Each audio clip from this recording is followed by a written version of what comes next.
A lot of us have lost our moms. We've lost our children. We are we're grieving the loss of our husbands, and we know it's Mother's Day. Hear me out. Let me make the connection to that. You've lost your husband, and it's Mother's Day. He was the one that showed up for you for Mother's Day. He was the one that made the Mother's Day beautiful for you. You are also now grieving for your kids. You're thinking about your children. You're thinking about your children who have been suffering, who will be suffering through Mother's Day, thinking about their kids as well. Um, and so I just wanted to come on, talk about that, talk about really pretending. There are four things that we do in grief. There are four things that we as grievers do. And one of them is pretend. We pretend that we're okay. We resist. We resist grief because it doesn't feel normal. We resist grief because no one told us, hey, girl, this is what it feels like. This is what your grief is going to feel like. And because of that, we resist it. We resist it because it doesn't feel normal and no one has told us how to go about it. Okay? So that's number one. We're going to resist it. The second thing we do is we avoid it with all costs. You would think that resisting and avoiding are the same. You're like, she's saying the same thing. And the truth is that is not true. When we avoid, we're so good at avoiding, we have tools for avoiding. And some of those tools look like wine, keeping busy, staying away. Hey, Susan, staying away from wine, nail biting, sex, pornography, shopping, sleeping, talking, not talking about the grief, not talking about the loss. We're so good at doing the things. Hey, Celie, good morning, my friend. We're so good at doing the things that we need to do to avoid. We know how to pull this wine in. We know how to use the food to avoid the grief. We know how to go back to work so we can avoid the grief. We even avoid the grief by not talking about it. Sometimes we simply just don't talk about the grief. If I don't talk about it, then it doesn't exist. And that's not true, friends. So I pulled one of those out, one of the four things that we do, and that's pretend. We pretend that the grief is not there. And that's the thing that we do most often. Friends, we pretend by just smiling. Oh, hi. We pretend that we don't have grief by just smiling. It, it's a little thing, but it's huge. It's absolutely huge. So let's get into it. I'm going to start with pretending today, and then I'm going to end with how to prepare for Mother's Day.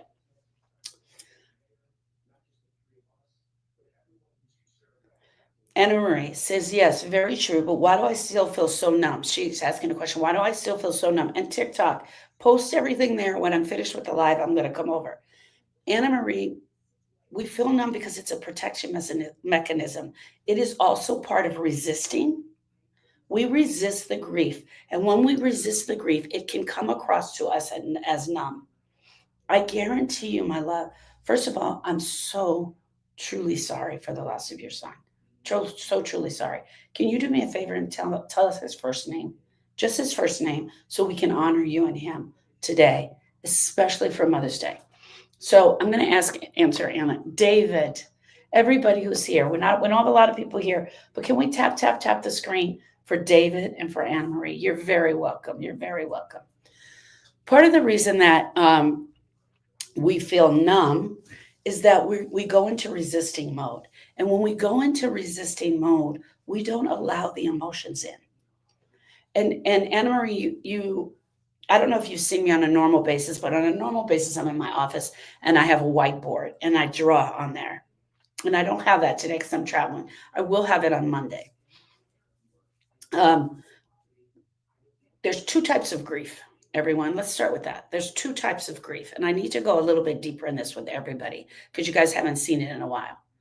There is intellectual grief and there is emotional grief.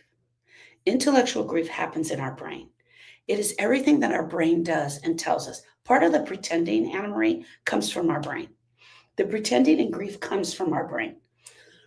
It tells us to pretend like everything is okay. It tells us, don't let it out right now.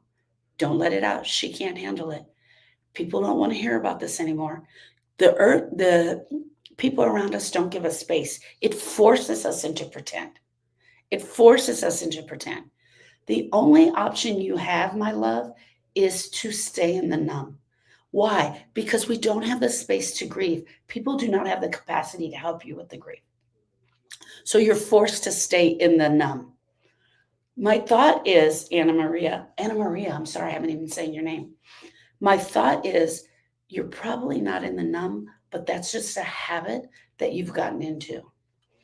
He was my only son. I had 3 girls.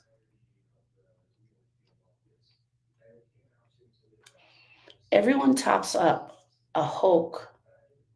Everyone tops up a Hulk with a piece of type and pretend it. Brenda didn't have it. Everyone tops up a hole and a piece of type. So pretend it didn't happen. Everyone, I had 3 girls, and I think you're saying everyone around you is pretending like it didn't happen.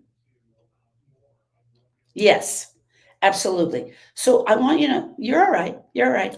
I want you to imagine it this way, Anna Marie. Imagine the day you found out about your precious David, the day you got the call, the day you were at the hospital. I don't know the situation. You don't have to share it. The day you got the call, the day you got the situation, the day you got the diagnosis, whatever that was.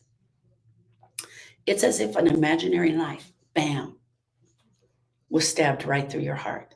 For every mother out there, I say it's as if the knife went clear through your soul. For you, Anna Maria, the knife, the imaginary knife, is still sticking out of your heart. It's going through your soul. And every time you walk around, all you're thinking about is your precious David, your beautiful David. And if someone looks like him, says something like him, talks like him, or even reminds you of him, or even some of the things the girls do, that knife moves. And that knife is digging a hole clear through your soul and your heart. But what's happened, Anna Maria, is that nobody is talking about the freaking knife. Nobody's talking about the knife that's sticking out of your heart. And you said it's like they cover it up with a Band-Aid. She says they cover up the hole with tape. You and I are forced to pretend like this knife doesn't exist. I believe for you, Anna Maria, the knife is still protruding out of your heart. For me, my love, I've done my work on my grief, and so my knife has been removed. Hear me out, my friends. Some people don't like when I use this example, but it is the most rawest example that I can use. For me, the hole will forever be there. Let me introduce myself real quick to everybody here. My name is Sharon Brubaker, and I'm a grief specialist. I'm the owner of the Grief School, the place where healing begins. I teach you about grief. I teach you how to grieve. I teach you the little idiosyncrasies about grief. There's a ton of people out there telling us that we're going to be like this for the rest of our life. And that is a lie that we have bought into. That is a lie that we have bought into. Anna Maria, I want to tell you a couple things because you're a precious mom. I want you to join my Facebook group. Go into my profile here and join the Facebook group. In the Facebook group, pinned to the top of the page is my sister, Erica. Erica and I are 10 years apart. She lost her son, Donovan, in 2006. Her son, Austin, in 2006. He drowned at the lake on Father's Day weekend. And 10 years later, I had to tell her that her second son had died in a motorcycle accident. But I want you to go watch the interview she just did last Sunday. She wrote a book. She's an amazing mama. And when you see her, that's what recovery should look like for you. So I want you to do that. In 2006, Austin drowned at the lake, and I was forced to tell my sister that he had drowned, and I didn't know how to help her. I went on a mission to find out everything I could about grief and loss. And as I stand here before you ladies today, it is exactly 18 years later, coming up on 18 years, on June 17th, that I have been studying out grief, working with women who are grieving, and helping them walk through this path. And Anna Marie, I'm so honored to have you here and talk about David and share about David. Okay, you don't have to fake it this year. Faking that we are, and pretending that we are okay in our grief It comes about by other people. We have to fake and pretend because of them. We're forced to fake our grief because of them. You don't have to smile. You don't have to fake a smile. You don't have to fake being strong. The truth is, Anna Marie and I were just talking, and here's the truth. The truth is, my son, David, died. My heart is absolutely broken. How do I celebrate another's Mother's Day? How do I say I'm okay this Mother's Day? Yes, I have other children. Yes, I'm going to show up for that. Yes, I know all the rules. But we don't have to show up for people who have no idea how much this hurts. If you've ever said I'm fine when you weren't, then you're faking it. You are far from it. If you've ever felt the pressure to show up and pretend, then you are far from okay. Anna Maria says, beautiful Anna Maria says, I'm tired of faking it in front of everyone, just pretending like I'm okay for them. I hear you, girl. And imagine a world where we could show up and really be grievers. Imagine a world where we could show up and be the grievers that we need to be. Imagine a world where we could show up and absolutely be able to talk about our grief and our broken heart. Oh, Holly, that's beautiful. Imagine a world where we could stand up and actually be in a place where we could share our grief. If you've ever said I'm fine, you were far, far from it. If you've ever felt the pressure of showing up and pretending, this live is going to be for you. Today, we're talking about the cost of pretending while grieving, especially during the holidays, like on Mother's Day. We've learned that pretending doesn't protect you. We understand that pretending doesn't protect us. It doesn't keep us from feeling the pain. It only helps us enough to survive through, to barely get in it.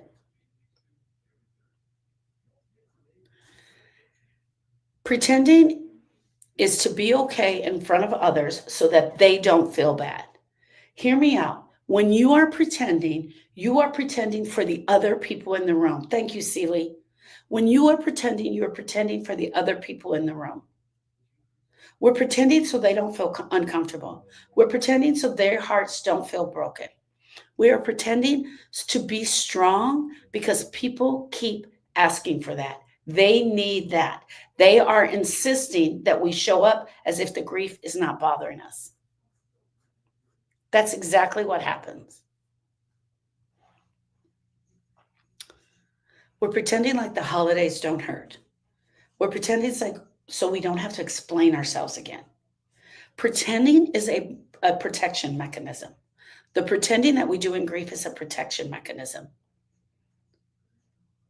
If any of that is you, then this next hour is going to be for you, for us to get in it. I want you to know you don't have to fake it this year. You don't have to perform so people don't understand.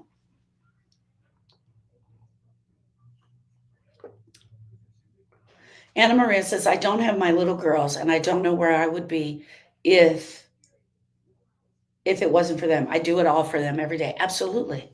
Absolutely. And I know you're pretending in front of them too. That part you have to do. That mama pretending we have to do. It's also helpful and healthy for us to show them some of the grief too. To show them some of the grief, to let them see some of our grief. Today, we're going to be talking about what it costs to pretend and what happens to your mind and body when you pretend. What happens to your heart when you pretend? What happens to your grief? What happens to your person when you pretend? What happens to the people around us when we pretend? And why don't we honestly show up? Pretending may seem okay. It seems, because hear me out. We weren't given the book on how to grieve. And so we come up with this thing that's like, okay, hey, I can pretend. When you're grieving, it takes everything you have just to get out of bed, just to brush your teeth. And some days you don't want to do that, just to brush your hair. I would imagine, Anna Maria, that the thing that got you out of bed were those 3 girls because you had to keep showing up for them. And when you see the interview that Erica did on the loss of her boys, you'll see that in those in the book, she talks about that if she didn't have the kids, she wouldn't have gotten out of bed at all. She had Jordan and Kayla, and she had to show up for them every day. When you're grieving, it takes everything you have just to function. There's so many grievers out there who tell me, I'm not going to brush my teeth. I'm not going to brush my hair.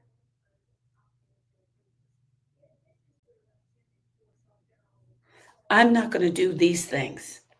I opened an NFP, I don't know what that is, organization in my son's memory to keep me busy. Keeping busy is a form of avoiding, my love. Keeping busy is a form of avoiding. It's okay. I got you. I got you. Mother's Day, wedding anniversary, my grand twins, two birthdays, mom of 3 years, my son's birthday. Bless your heart, all this month. Wow, Esmeralda, that's a lot. That is a lot. My heart to yours, my love. Truly, my heart to yours. What is your son's name, Esmeralda? Share his name so we can tap the screen. My grand twin's second birthday. Anna Marie says, I'm so sorry, my love. Jose, everybody, can we tap the screen for Esmeralda and for Jose? That'd be awesome. I love it. Thank you. When we're grieving, it takes everything just to function. And on top of that, you're expected to show up. You're expected to smile. You're expected to answer every question. You're expected not to make others feel uncomfortable. The performance that we put on for our grief, is unbelievable. You guys, I'm in the bathroom at a hotel, but I want you to know you could win the Academy Award for the performance that you put on. And the award goes to Esmeralda for acting okay, and to Anna Maria for pretending like she is okay. We could win an Academy Award for the times that we show up and pretend that everything's okay. You're very welcome, Esmeralda. Because while we're pretending, what we're actually pretending is no one is seeing the truth. They don't get to see the truth of who we are. And here's what the pretending cost us. It cost us our relationship with our person. It cost us our rest. It cost us our energy.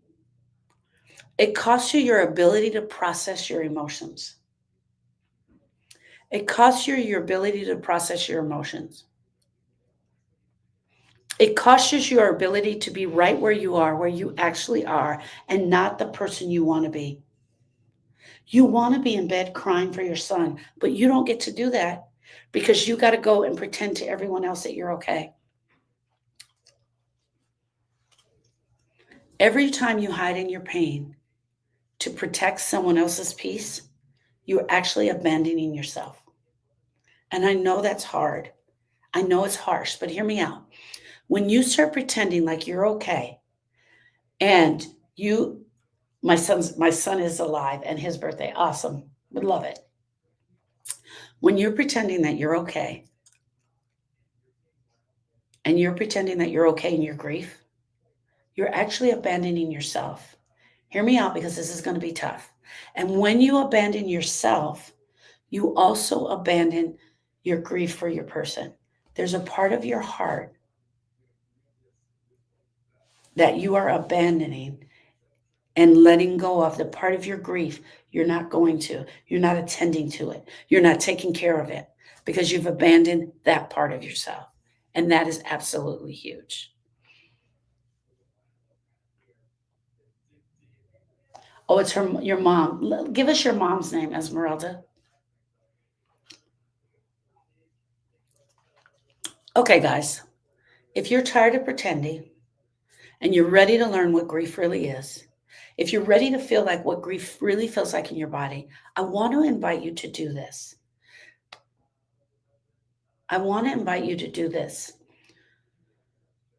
Go to the link in my bio. If you're in TikTok, you're going to go to the bio here. If you're on the Facebook Live, you're going to click the link that says Beacons AI at the Grief School.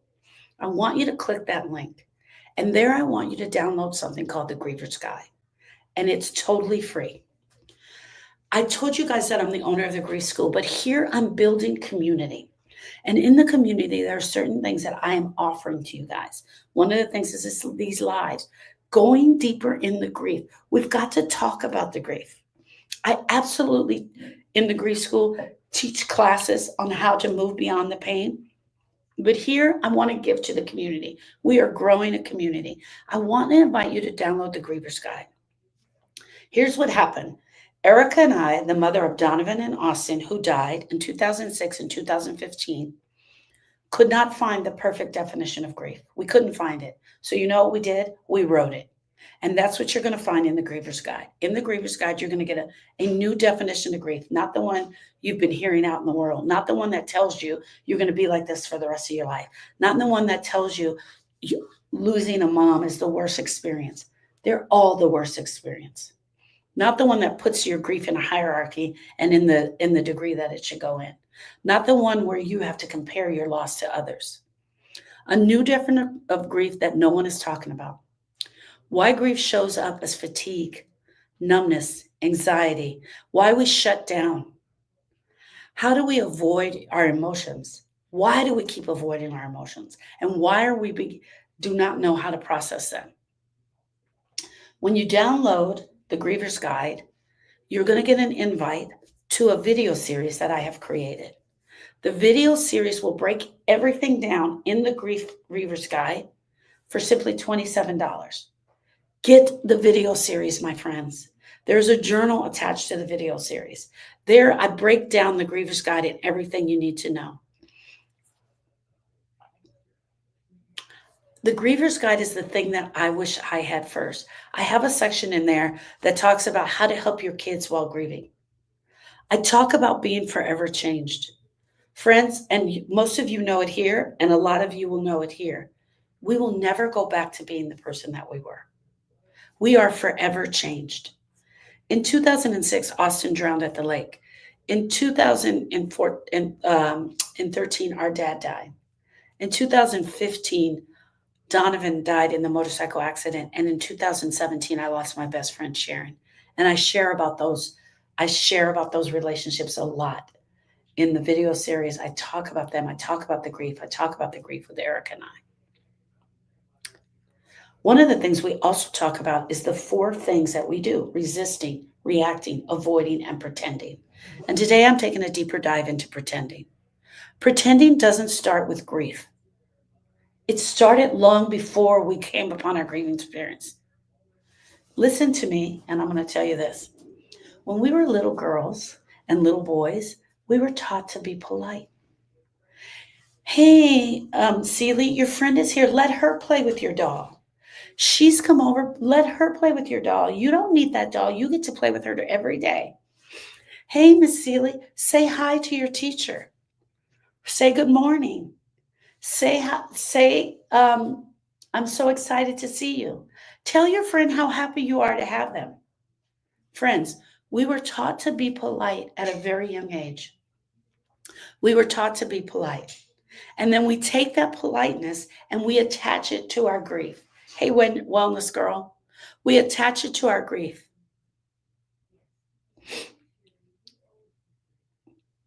We were taught to be polite and we were taught not to make a scene. Girl, don't you make a scene. I'm taking you here in this store and don't you make a scene. Is grieving in front of other people being polite? A lot of us would say no. If I start crying in front of someone, am I making a scene? If I start wailing because of my grief, am I making a scene? Probably. It makes them feel uncomfortable. And I don't want to make them feel uncomfortable in my grief, so it forces me to pretend. Don't cry in front of people. Girl, you need to keep it all together. So I'm going to repeat all those. We were taught to be polite. We were taught not to make a scene. We were taught not to cry in front of people. And we were taught to keep it all together. We were taught not to cry, period. Are you a big girl or a baby? Are you a big girl or a baby? Oh, you're a baby? Then you go over there with that crying, because I don't know any babies. I only know big girls. How many times did you hear something like that? How many times were you told things like that? And when we're told things like that, it only forces our grief to go deeper and deeper in our soul and in our spirit and in our body. The grief comes along and it breaks you open. It throws you to the floor. You lay on that cold floor in the bathroom because it's the only place that you get a break. The tears roll down your face. You're honestly sitting there going, I can't do this. I'm not going to survive this. I'm not going to make it through this. That happened to me when Austin died, but I pushed it aside. I pushed it aside and I forced myself to be strong. I had to be strong, guys. Listen to me. I'm 10 years older than Erica. I'm 10 years older than Erica. She and I have very much of a mother-daughter relationship. I honestly thought it was my job to show up for her every day. I became the queen of pretending. I not only won the Academy Award, but I won every award after that, right? They're like, oh, yeah, Sharon, you're winning all the awards. I showed up and pretended every single day. I showed up and pretended in front of her. I pretended in front of my own kids. I pretended in front of my husband. I had no choice but to pretend because it was the only way that I could survive. When the grief comes along, it breaks you. And the rules don't change. Hear me out. The rules don't change. We learn this. We ingrained in us in our intellectual grief. We are ingrained with be polite. Don't make a scene. Don't cry in front of other people. And you better keep it together. Celie says, you're the oldest. You have to set an example. Absolutely. No wonder our emotions are roller coaster. We have no tools to hang on to when we get hit with the grief. And so we use this stuff that we're used to. The be polite, don't cry, don't make a scene. We quickly learn to put on the mask of grief. We smile. We get in the picture. Why do we do that? Because we know they're going to post it on social media. We don't want our friends to see us that sad. And here's the other thing. I want you guys paying attention to this. And here's the other thing, and I really want you paying attention to this. Grievers have a look. Grievers have a look. And once you become a griever, you start recognizing that look. It is a far-off gaze. They might be smiling, but it's not the full smile. And they're gazing. They're in the moment, but they are not in the moment. Hey, Miss Tom. They're in the moment, but they are not in the moment. I miscalculated the time and I started early. But if you're in the Facebook group, you'll be able to see everything. And we just started, so you're good. We're talking about pretending in our grief.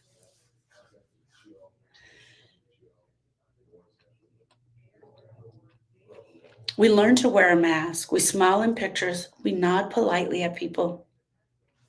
We tell people the biggest lie ever. We tell them that we're getting better, even though every time we say that, we feel the knife that's in our heart pull down. Because we know we are not telling the truth. We know we're telling a lie. But here's the truth, friends. Grief is not a performance.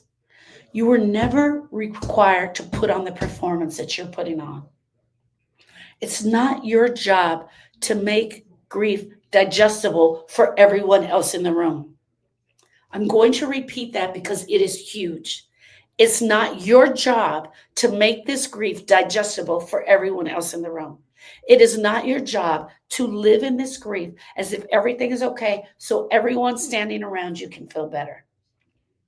That's their problem. Let them figure it out. Now, if I got 3 little girls like Anna Maria, I'm going to tend to their needs.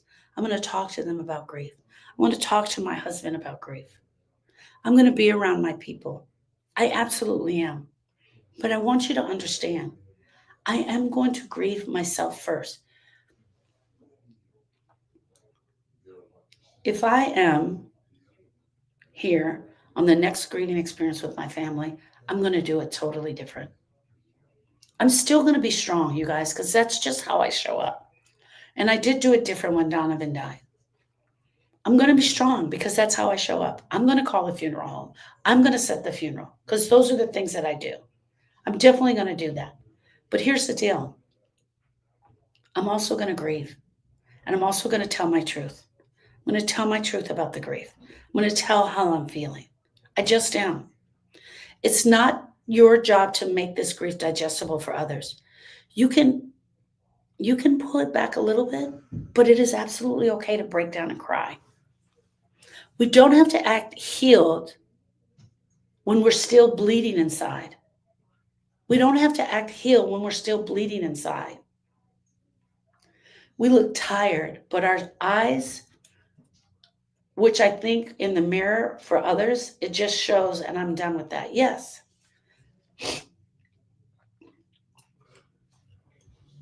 Carrie says, I was told I have prolonged grief disorder, and I'm still crying daily 23 years later. Carrie, I want to talk to you about that. Let me finish the teaching, and I will come back to. I will get in the TikTok. Okay. Pretending isn't an emotion. Let me tell you, pretending isn't an emotion. Grief is an emotional experience that takes place in our heart. Grief is an emotional experience that takes place in our heart. Grief is intellectual experience that takes place in our brain. Grief is a full body experience that takes place in our entire body. Carrie, tell us your dad's name, just his first name, please. And everybody, when she writes his name, can we tap the screen for Carrie and her dad? Just his first name. Grief is a full body experience. It is physical. When you hide how you feel, your body still carries the truth. For Charles, everybody, Carrie and Charles, your body still carries the truth.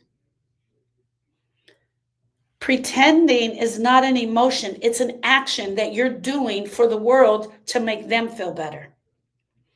Every time we pretend and we continue to put on the pretending, we are prolonging our grief.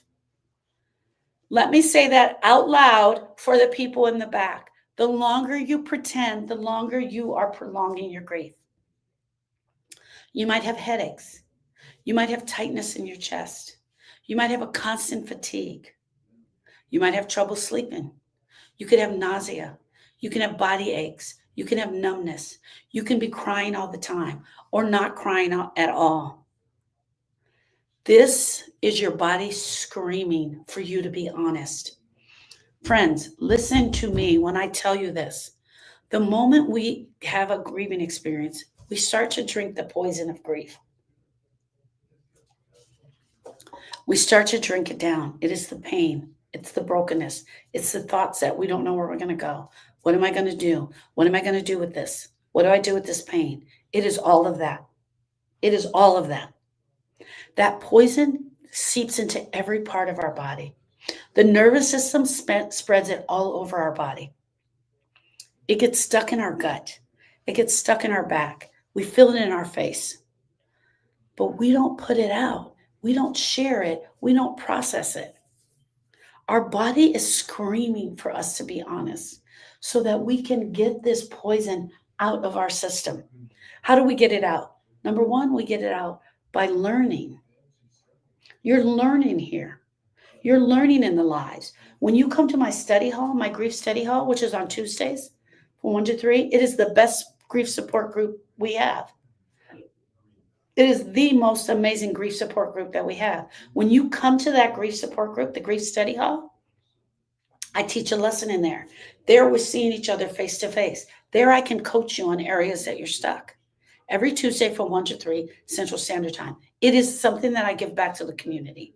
When you come to these lives, you're learning about grief. You're not only learning about grief, you're learning about the grief in a different way.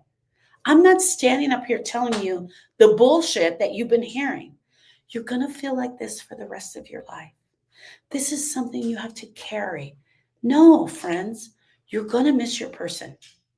There's nothing I can do about that. But this pain is something that you can go after.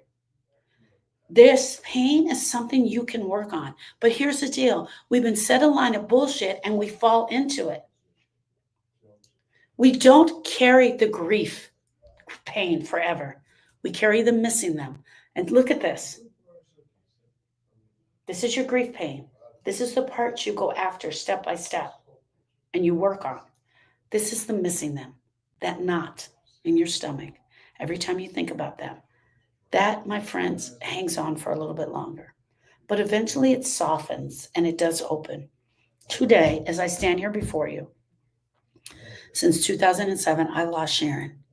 I miss her immensely. If Sharon were here, I'm telling you, she'd be on my lives. You guys would know her personally. You would have gotten a chance to meet her. I know it. She would give me advice on my business. She would talk. She would share. She did so many things for me. We raised our children together. We would talk about things with our children. I miss that woman more than you know. But I do not have the pain of grief still stuck in my heart. That I have worked on. Your body is screaming for honesty. And every time you walk in the room, you're pretending, you're doing a disservice to yourself and prolonging the grief. Your grief was never meant to be silent. When you push it down, it shows up in other places. I'm going to say that again. When you push the grief down, it shows up in other places. It shows up in your ability to work. It shows up in your ability to be a mother, a wife, a teacher, a support. It shows up in how you show up. You're not enjoying that morning cup of coffee because you can't, because it's so painful. Grief shows up in other ways when you force it down and pretend like it's okay. You start yelling and screaming. You're yelling and screaming at your friends. You yell and scream at the lady at the bank. You yell and scream at your husband. Anna Maria says, my hair started to fall out. The grief has to come out of your body. You drink a cup of poison, it has to come out. And how does it come out? It comes out through talking about your child, saying his name, talking about your mother, talking about your dad. That's why I ask you what your person's name is. I want to know their name. A few years ago, I was asked to speak at a church about grief. And I went to the church event and I spoke about the grief. And it was a very moving event. I told Erica's story. And as I walked off the stage and there was a reception afterwards. There was a lady there. And this was many years ago. And she walked up to me and she told me about her 18-month-old son who was really ill and he died at 18 months. And I was holding her hand and she was crying tears. Man, this still moves me every time I tell this story. And I said, what was his name? This is where I learned that. And this was her reaction. It took her breath away. And her beautiful son's name was Ethan. And she said, nobody ever asked me that. Hey, Rosa. Hey, Tammy Lee. She said, nobody ever asked me that. And it was from that moment on that I asked people, what is his name? What's her name? Friends, if we simply did that to grievers that we met, do you understand the importance of that? Getting in there and getting in with the grievers, asking them their person's name, it helps the griever not be forced to pretend. Friends, I can't fix society. Society is going to societize. They're going to really try to force you to pretend and act like everything's okay. But here's the thing about grief. This is your freaking grief. You get to decide how it goes. I have a beautiful friend here, and her name is Suzanne. And Suzanne tells everyone, I don't care. And I didn't care. If I needed to cry, I cried. If you felt uncomfortable, then you felt uncomfortable. It was something she innately did in her body. And that is a beautiful thing. Anna Maria says, I was told the other day to stop talking about my son, stop telling his story. No, you just won't tell it to that person anymore. You're just not going to tell her about it. Please do not. I beg you, please stop. Don't stop. Today is a year since my best friend took his own life. Eve, my heart to yours. Eve, can you tell us your best friend's name so we can honor him or her here? Just their first name. Anna Maria says, I will never stop. Anna Maria, correct me if I'm wrong. Anna Maria is a Hispanic first name. And we in the culture you guys have don't speak ill will of the dead. And so one of the things that happens, Anthony, AJ, his name was Anthony. Everybody, can we tap the screen for Anthony and AJ? In the Hispanic culture, we have a very strong do not speak ill will of the dead. And a lot of us translate do not speak ill will of the dead as in don't say their name, don't talk of them. And that's not what it says. Do not speak ill will. Don't say bad things about them, but you still have to tell your truth. The person who said not to speak about her son doesn't deserve to speak to her.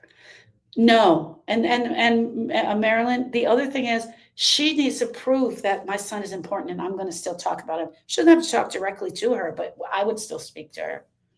Because our job, and thank you, Marilyn, for that, our job is to help them understand that we have such ignorance and grief. All of us. I did. We all do. And the one thing that I'm trying to do is change that. Grief was not meant to be silent. We are not meant to push it down. It was meant to show up in other places, not just our heart. And when we pretend, it is exhausting. And that's where the exhausting is coming from. The exhaustion comes from us trying to push it down. The exhaustion comes from the brain fog. The exhaustion comes from the heaviness of trying to be here. Friends, you're not lazy. You're not lazy. You're not wrong. You're broken. Your heart is broken. And we have to learn how to release the grief. We have to learn how to release the grief. That's correct, Miss Sharon. I'm Hispanic, and it is that we can't mention them like they never existed. Part of that came about because it's hard to talk about them. I speak about my mother. In fact, I had a coworker assist me with my grief. They have kept it 100%. Yes, Marilyn, having someone who can hold the space for you is huge. And I think what Marilyn, what you're saying is this. I go over here, and if she can't hold my space, then I'm going to go over here. And if she can't hold my space, then I'm going to go over here. And we keep going. Hi, Kylie. Good morning. And we keep going until we find someone who can absolutely hold her space.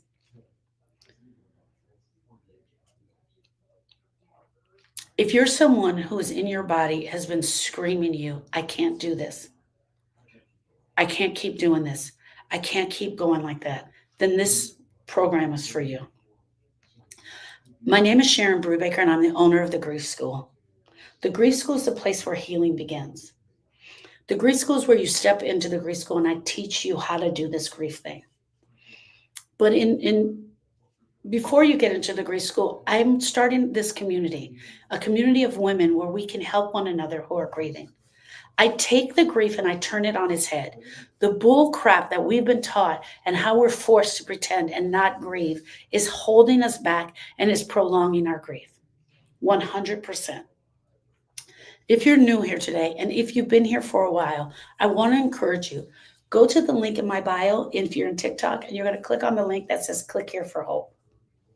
I have so many things that I offer to the community and I give back to you guys. One of the things I'm offering right now is the Griever's Guide and a video series. The Griever's Guide is absolutely free. You can download it. It'll be on your phone. In 2006, when Austin died, I could not find anything out about grief. You guys, hear me now. It was 2006. When I went to the internet and I Googled, Google was still fairly new. The only thing I found were the stages of grief. The stages of grief, which were attached to grief incorrectly. They are meant for the dying person. And here we are supposed to use these 5 stages to help us through.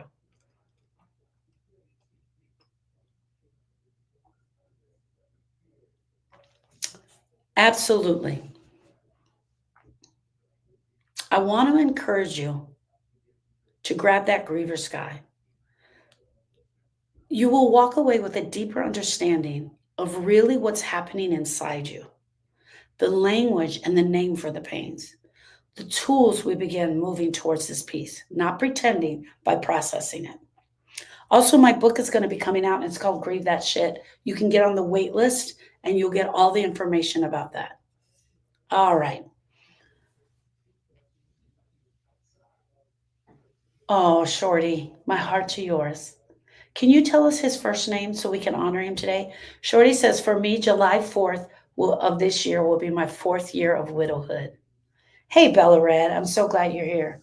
I'm with someone who's grieving and it's affecting our relationship deeply. I'm here to understand. Oh, welcome. Welcome, Wellness Girl. Jose. Shorty's husband's name was Jose. If we could tap the screen for Jose. Kylie says, I lost my grandmother in 2022. Her name was Clara May. I love that. I love that. Okay, guys. What does it look like to stop pretending in our grief? We've been talking about pretending in our grief. Bella Red, I got the time wrong, so I started early, but if you're in the Facebook group, you can watch this from the beginning in the Facebook group. Everyone, if you're not following me in the Facebook group is the Grief School. Okay. We've been talking about pretending in our grief. What does it look like to stop pretending? It looks like getting real. It looks like you being real. What would it look like if we didn't have to pretend in our grief? Friends, I want you to understand something. In the 1800s and in the early 1900s, grievers were not forced to pretend. They were not forced to pretend. They were actually given the space to grieve. If you download the book, if you get the book, Grieve That Shit, I do a whole study on this. It's the very first chapter. When our husband died, as a widow, we donned black clothing, some of us in a black veil, and we would wear it for 1 year. When we went out into public, we announced that we were the griever. But others in the room would give us respect because they knew we were grieving. I can only imagine that we would go into the town hall and people would give us free fruit. They would make sure our needs were met. They would give us extra love and care because they saw that we were dressed in all black and they were giving us the respect that we needed to grieve. If you lost a child, you would probably wear that black for 3 years. If you were a man, you wore a black band on your sleeve. It was a sign to people and everyone around that you were grieving someone special to you. And you were given the grace of grief and you were allowed to grieve. But after World War II, what happened is people, with the loss of all the men, women were forced to go back into the factories and work. We were forced to go back into the factories and work. It honestly became about money. It became about money in our society. Well, we can't have these women out here grieving for every son that they lost in World War II, for every husband that they lost. They can't not be expected not to do anything. So they were forced to get rid of the black. They were forced to not show signs of the grieving. They were forced to go back into the community, go back into the factories and work. And that's where this 3 days of bereavement came about. The 3 days of bereavement came about because we'll give you 3 days. And because of us needing money and to keeping the economy alive, we were forced to go back into it. And unfortunately, for a lot of us, that meant put your grief on the back burner. That meant you weren't allowed to share your grief. You weren't allowed to do this. Shorty says in Puerto Rico, we still have some of those traditions. Yes, I had a beautiful lady in here the other day that says, I think I'm going to start wearing black. I believe it was her husband that died. Here's the deal. If others around you aren't understanding it, if they are truly not understanding what you're going through, you're still not going to get the respect. You're just going to be a woman that wears black all the time. And how many of us are wearing black now all the time? And that was the other thing. We only wore the black at that time. We would wear it to the funeral and we would wear it out in society. As a matter of fact, when Austin died, one of the things I love about my brother-in-law, Lewis, is that he said, no one is wearing black to my son's funeral. He said, my son was happy. He was joyous. I want everyone to wear bright colors. And we put the word out. Bella Red says, my emotional state wears black. Yes, my love. So Scylla said, explains with others' emotions that we're not crazy, that every single emotion is valid. Every single emotion from your grief is valid. What if we could grieve in a world where we didn't pretend? What if we could say no to invites when people were inviting us? What if we said no to Mother's Day celebrations because we just can't do it this year? What if we stayed in bed instead of hosting Thanksgiving and Christmas? I have grievers, bless their hearts, whose husbands or child has died in August, September, October, and even November, and they are forced to still do the traditional holiday celebration. That's pretending, my friends. What if we could cry at the table without apologizing? What if we could tell people, I'm grieving and this really hurts and I can't come to the party, and the person would accept that? Because that's not what they do. They don't accept that. You know what they say? Just come for 15 minutes. Just try it. Maybe you'll get there and you'll feel okay. They force us into acting like everything is okay. What if you didn't have to pretend and you got to be real? Maybe it's too much right now to do all this stuff. Maybe you get to leave the event early when you're ready. You get to skip going back to that party. Maybe you don't, it's okay with you falling apart. Maybe everyone around you would allow you the space to grieve for as long as you need. You can grieve for as long as you need. That's not the world we lived in, but what if it was? Friends, grief is not a sign of weakness. Grief is a sign we need to be honest. It is the beginning of our healing when we are allowed to grieve. Hey, Sarah. Okay. Let's take a deep breath. I want you to know you don't have to carry this alone. You don't have to fake this strength of being worthy of love and care. You don't have to stop pretending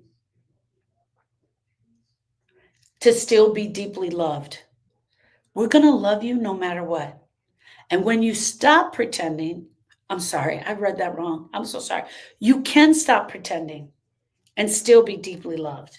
And when you stop pretending, that's where the real work begins, because pretending is what we do for everyone else in the room. When we stop pretending, that's when we take that deep breath and the tears start to flow. And that's where healing is possible, and not pretending that everything is okay.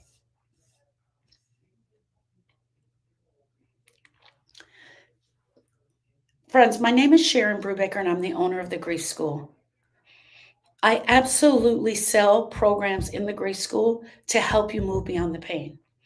And it's there and it's available to you. And I have multiple programs that we talk about. But here in TikTok and in the Facebook Lives, I want us to join together as a community where we can support each other. Here in the TikTok, in the Facebook group, in the community, I'm giving back. Some of it is these trainings. There's so much to grieve. Friends, I go live 4 times a week for an hour or longer. I want to tell you something. I haven't repeated one subject yet in months. I haven't repeated one subject yet. Why? Because there's so much to grief that we need to talk about. Susan says, I definitely feel safe here. There's so much that we need to look at with the grief. I started this talk out today about pretending, and I started it out with this. And now I want to attach this talk a little bit to Mother's Day, what's going to be happening tomorrow. You don't have to pretend to smile to be okay. You don't have to show up when your heart wants to hide. To pretend that this day, this holiday, this season doesn't hurt. You don't have to do that. And Mother's Day is here, and it is going to put on a lot of pressure for us. And it is going to multiply. It probably has already been multiplying for a lot of you all of this week. Even for you, Miss Bella Red. I was sharing this earlier. The loss of my husband can bring on grief. My children. He was the one supporting me. What am I going to do now that he's not here? What are we going to do now that he's not here? What are we going to do with our grief? Chloe Rodriguez says this: what about when the grief starts and it just doesn't stop? That will never happen. That will never happen. Your body will not let you grieve till the point to cry to the point that you can't get off the ground. It won't. It's going to stop. It will stop. The problem is for a lot of us, and let me explain this to you. We know Mother's Day is coming. So on Monday, we start crying a little bit. We let out a little bit of tears, but we don't let it all out. Tuesday, we let out a little bit of tears, but we don't let it all out. Thursday, we let out a little bit of tears. So every day we just start touching the grief just a little bit because we know Mother's Day is coming. And then what happens is we end up with this big fur ball stuck in our gut that we haven't gotten out completely. And we're afraid to touch it or allow it in because Mother's Day is coming and everyone's coming over. And we're afraid if we start crying, we won't be able to stop. And that is not true, my love. But here's what you have to do. You have to allow the crying fest in. I got some new eye makeup to cover up my dark spots, and I hope I'm not allergic to it because it's itchy. We have to allow those tears in when it feels safe. We have to allow that in when it feels safe. Dawn says she wants to get her daughter in this group. The loss of my son, Stephen, her baby brother, was taken from the both of you. Click the link that says click here for hope. Copy that link and send it to her. I think that would be the best thing. See, Chloe, I think that I want you to allow the time. So I want you guys to schedule it in. If you feel like the crying is going to start and you can't get it out and it is Mother's Day, go in your room. Just spend some time with your mom. Spend some time with your child. Sit in the grief. Allow the grief to be there and get it out. Look, I'm talking about all the way to your gut. Get that grief out. That's all the way down here.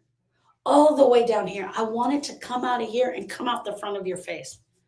And that's called processing the pain of grief. And that's something that I definitely teach you how to do. I talk about it. I tell you it's okay. I give you the rules for doing it. We express it.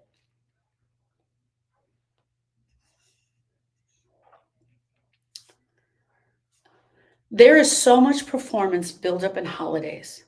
There's cards, there's flowers, there's group text, there's traditional food, there's brunch invites, there's champagne, there's this, there's that. Oh, you got to come to this, you got to come to that.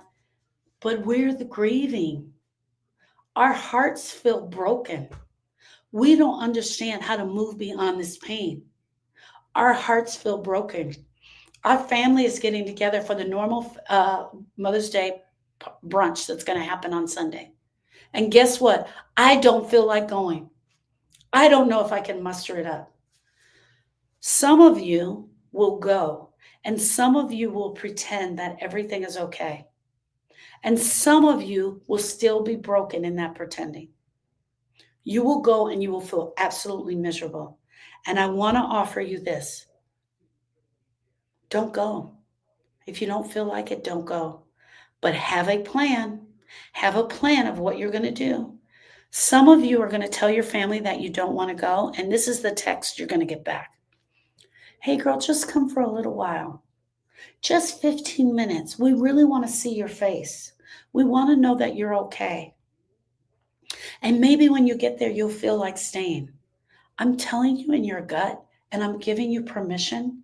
If you don't think you can go to the Mother's Day celebration, don't go. It is absolutely okay. Because here's the deal. Grief don't care what day it is. It doesn't. It doesn't care that it's Mother's Day. It doesn't care that you're absolutely broken. It doesn't care that all your family wants you to get together.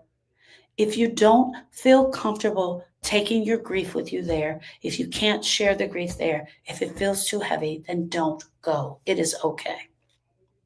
But have a plan for what you're going to do instead. And if you do go, I support you 100%. And if you do go for 15 minutes, I support you 100%. And if you do go and you have a good time, I support you 100%. All of those are possible. Better than Netter, again, you're an angel. Never heard this truth before. Better than Netter, it is so true.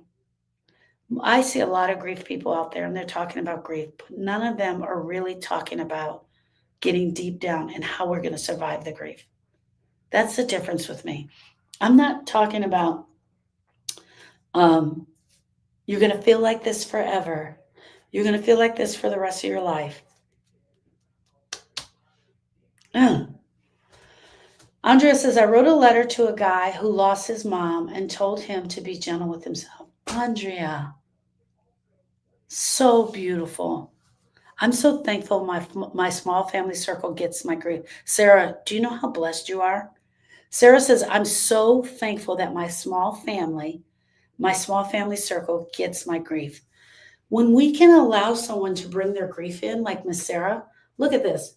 Hi, everybody, I'm here for the holiday. And we can just lay it down and they're absolutely okay with it. And they love up on us because of it. Perfect. All of my grief is just in the unexpressed love that we didn't get to share, 100%. Andrea says, all of my grief is in the love, the unexpressed love we didn't get to share. That's for all of us, my love. It's all the things we wanted to say that we didn't get a chance to say.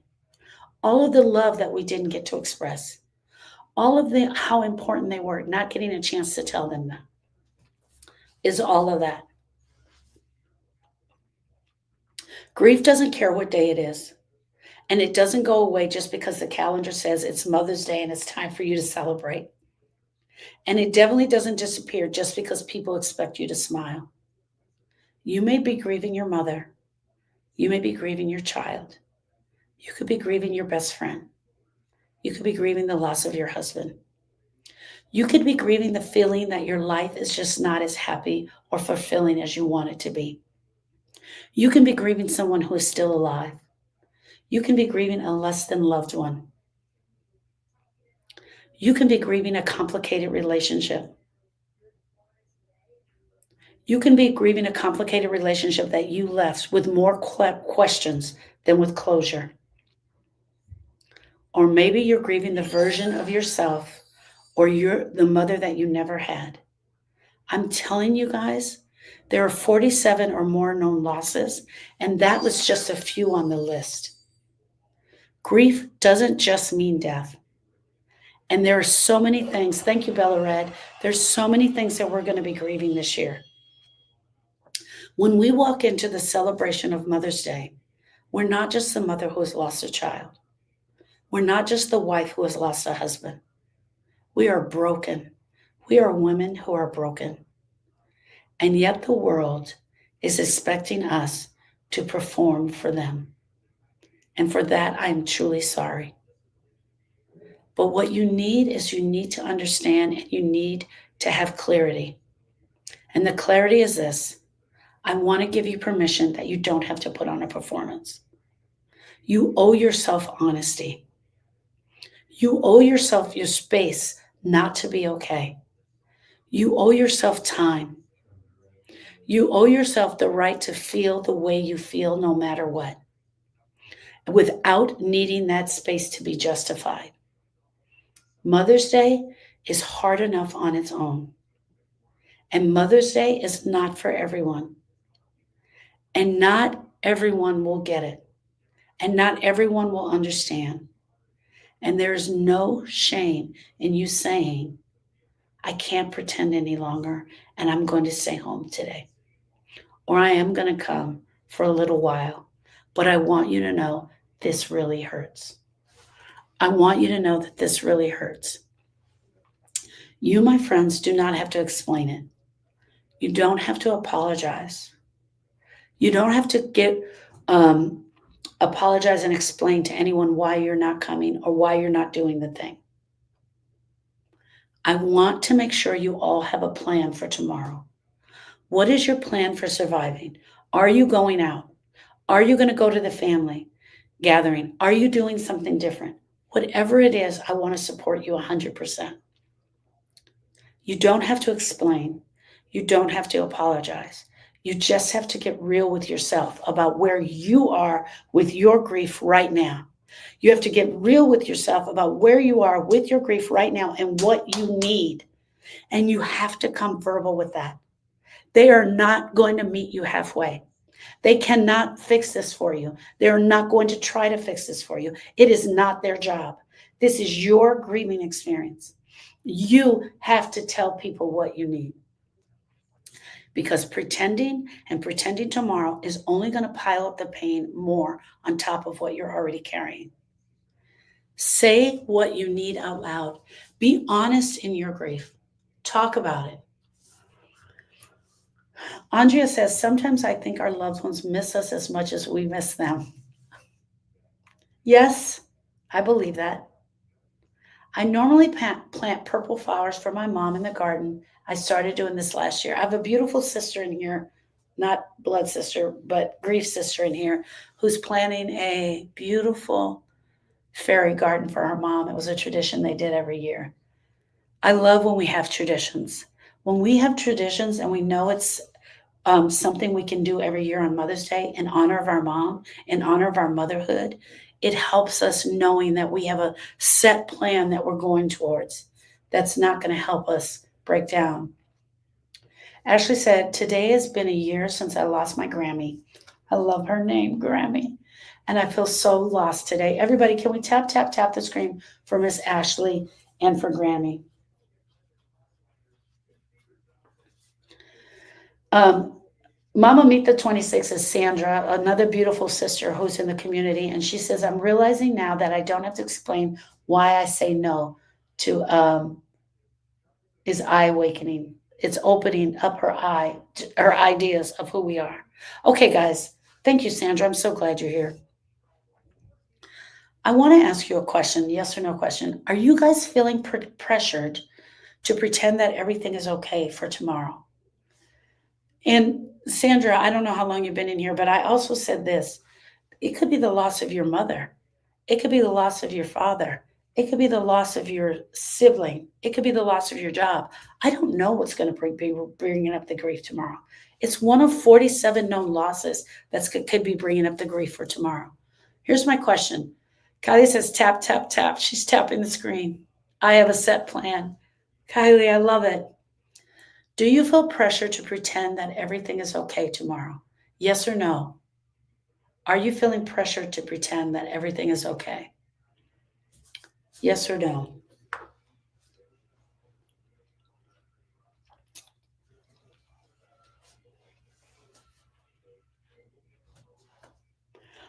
Sandra says, I probably felt all 47. Yeah.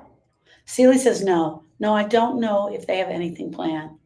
I don't feel pressured. It's overwhelming for me. Nana says no. Sarah says no. No, I'm just stuck. Cindy says yes. Kylie says yes. Bella Red says I'm blah about it. Why? Why are you blah about it? Have you not put together that the loss of your husband and Mother's Day touch each other? They're kissing cousins. Ashley says, everyone thinks I'm supposed to be okay today, and I'm not. No, Ashley, I don't think you're supposed to be okay. Thank you for sharing your grief with us, Ashley.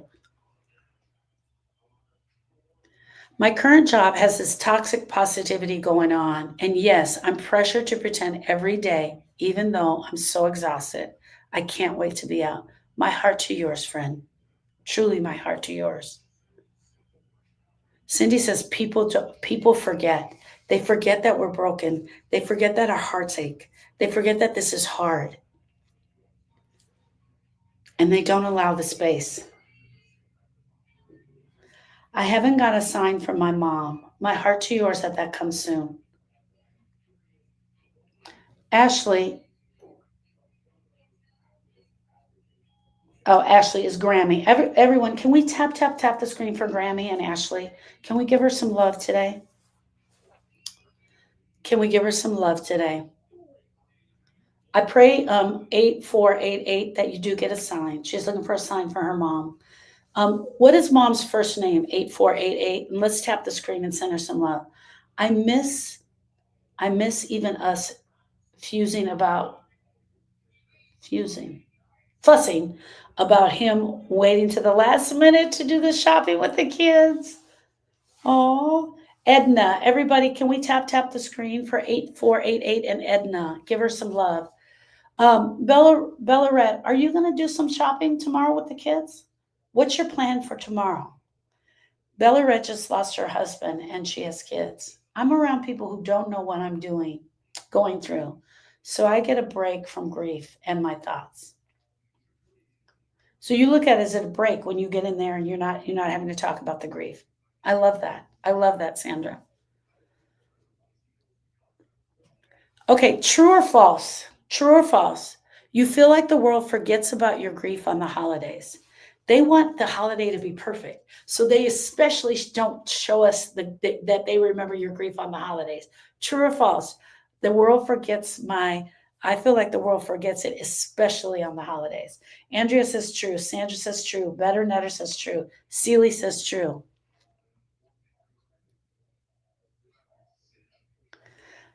Cindy says, I say, this is my first Mother's Day without my son. And then I hear, oh, yeah. My heart to yours, Miss Cindy. Miss Cindy, share his first name with us so I can share him with everyone. Just his first name. My daughter called her cousin to order something for me, and I cried.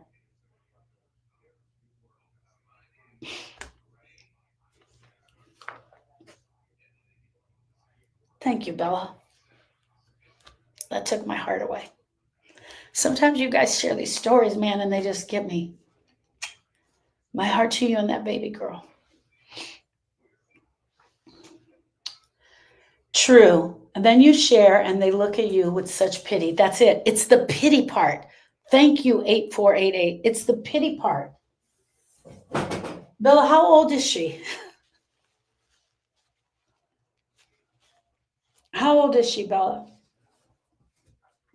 And I'm going to tell you, the thought of your daughter having to grieve her husband, your husband, and her dad and her hero, and then be thinking about mom.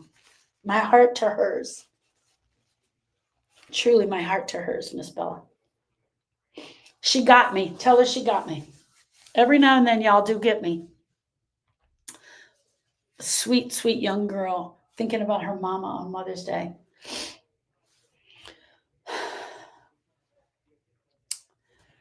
Both true and false. Lazy Paw says it's both true and false. You feel like the world forgets your grief on the holidays. It's true and false. I love it. I missed that question. The question is, true or false? Do you feel like the world forgets your grief on the holidays, especially on the holidays? Dawn, that's what I asked. Cindy's son's name is Danny, and this is going to be her first Mother's Day without Danny. Oh, I think I asked you about his name before. Everybody, let's give some love to Cindy and Danny. Kylie is sending hearts. Oh, thank you, Kylie. She says, I missed that question. But Mother's Day, friends have been sensitive. I love that. I don't think anyone considered it. Yeah, a lot of times they just don't consider it. Dawn is sending love to Tyler. Her mom's birthday is tomorrow. The pity is crazy. My daughter is 12. She's 12. Bella Red, thank you for sharing her with me today. Thank you so much. I don't fault them. It's done, but I'm sure we're just wrapped up in things. Yes, Lazy Paws, but if we keep giving them breaks, is the world going to ever change? If we keep letting them off the hook, is the world going to ever change? Sometimes we're okay with it because we don't want to share our grief with them. Sometimes we're okay with it because we don't want to talk to them about our grief. Sometimes we're okay with it like, oh, well, that's just how it is. 8488 says, I feel people lost their husbands, daughters, and sons and have more weight than parents. That's comparing our losses, and we don't want to do that. We don't want to compare losses to each other. All grief, my friends, is felt at 100%. All grief. If you lost your fur baby, you're going to feel that at 100%. You lost your child, your husband. All grief is felt at 100% for you. I'm standing here right now, Austin and Donovan's aunt. I felt the grief of Austin and Donovan at 100% for me. Did I feel it the same as Erica? I don't know. I don't know what Erica felt. She was the mother who lost 2 boys. She felt it from that perspective. I was the aunt that got to hold them, love them, and do all those things with them. I felt it at that. I don't know what you're asking, Kylie.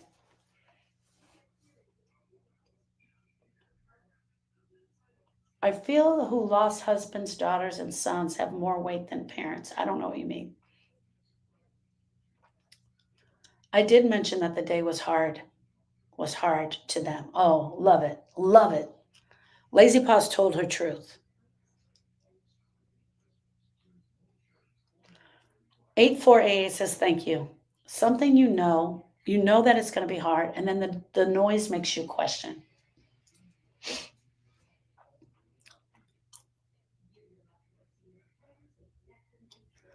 Better Than Knitter says, I got an email for makeup, and it said, if this is too much Mom's Day stuff, let us know and we won't send it again. I love that. Hey, Miss Debbie, I was just sharing about you in the fairy garden. This is my sister Debbie, my sister in grief, Miss Debbie, who's going to be doing a fairy garden for her mom tomorrow. I was just sharing it.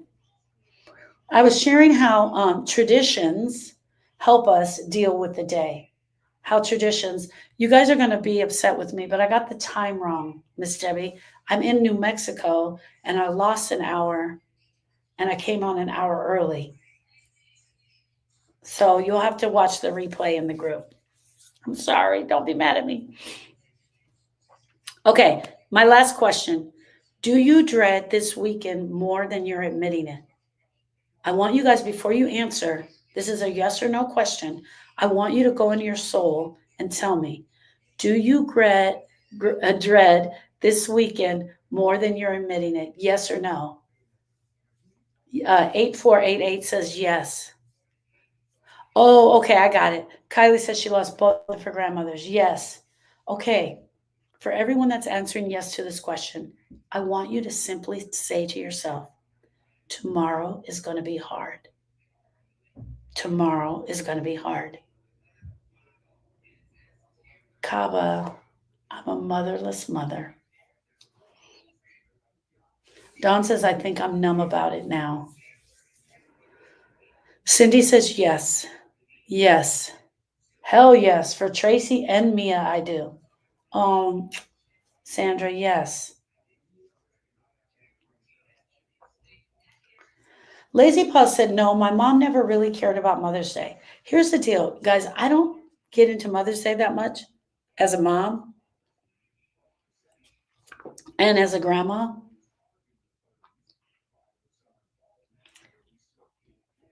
But while I'm grieving, the Mother's Day becomes big. So I want you guys thinking about that. I am for mama. Kylie says, I am for mama. She is dreading it for mama. If any parts of this during this talk and during the talking about Mother's Day, you've been holding your breath for the last few weeks, just trying to get through this weekend, I want you to remember a few things. I want you to remember that you can do this differently. You can do it differently than everybody else is doing it. You get to say, I'm sorry, I can't come. I'm not up for the event. I'm going to start a new tradition, and that's going to be this. Would you like to join me? You get to set this one out if you can't. If you cannot do it, you get to set this one out. You get to cry. You get to remember your person. You get to be with your niece and take care of her. You get to go in the garden and plant a fairy garden. You get to take the purple roses to their gravesite. These are some of the traditions people shared. Or you get to take a day off and just rest. This is your grief. You get to decide what you're going to do with it. No more pretending. No more pretending like everything is okay. We've got to change the way we show up for ourselves and we show up in our grief. This Mother's Day, I want you to give yourself permission to feel, permission to be real, permission to grieve openly, no matter what anyone else is saying in the room. And by all means, please, please, please do not pretend that you're okay tomorrow. Whatever shows up for you, if you're crying, let it happen. If you need to tell people how you feel, let it happen. It is absolutely okay. All right, friends, that's the end of my training. We have to hit the road. We still have 9 hours of driving to do. I will be back tomorrow morning. I don't know what time. I'm not going to promise you guys a time. My goal is to be on before 9. My goal is to be on before 9 tomorrow. And my name is Sharon Brubaker. I'm the owner of the Grief School. If you haven't started following me, click the link in the bio there. There you can follow me. There you can download the Griever's Guide. If you're on live on Instagram, Facebook, or YouTube, click the link at the bottom of the page that says the Grief School. There you can download the Griever's Guide. That's what we're talking about, the best definition. Thank you, Miss Sharon. We really appreciate you. Guys, thank you for all the gifts. Thank you for your friendship. Bella, I'm going to be so excited to see what she got you. I'm going to be so excited. Blessing to you, my sister. Be safe. Thank you, Miss Debbie. Thank you to everyone. I will be back tomorrow. You know what?